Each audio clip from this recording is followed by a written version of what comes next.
આ ચીવકા કેવું કે આ છોકરાને મારીને મારીને દઈ નાખ્યો ને ઝારખંડીને ખાટો પાણીનો ગ્લાસ પાઈ દીધો એટલે ઈ તો સેડો ઉભા રોડે. હેલો મિત્રો, જય શ્રી કૃષ્ણ, રાધે રાધે. આજ તો હું બેહી ગયો સવારમાં સમોસા બનાવવાનું. ઘડીકમાં બનાવી નાખ્યા મેં 15-20 સમોસા. क्या बोला तूने?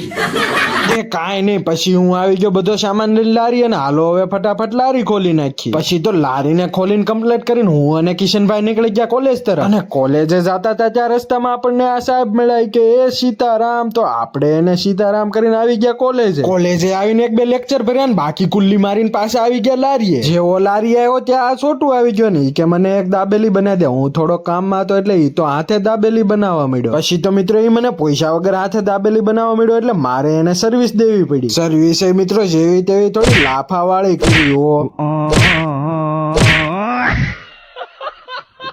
પછી તો એને મેં પ્રેમથી દાબેલી આપી પણ જો હજી આને હક નહીં થાય. એ ટાટા હવે આવતો નહીં પાછો. પછી તો મિત્રો પાણીપુરી ભેળ ને સેવપુરી વેચીને પડી ગઈ હાન ને મેં કરી નાખી લારીમાં લાઈટ.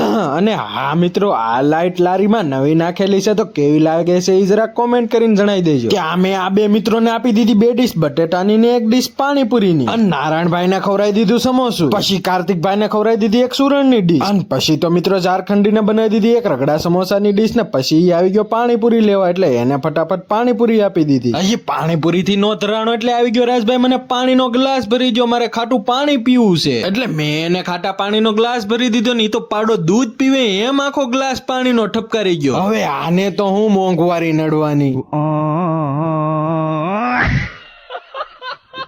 હવે આજના વ્લોગમાં મિત્રો એટલું જ રાખીને મળીએ નવા વ્લોગમાં. ને હવે મને લાગી છે ભૂખ એટલે હું કરી લઉં નાસ્તો. તમારે કરવો હોય નાસ્તો તો આવી જાવ નાસ્તો કરવા.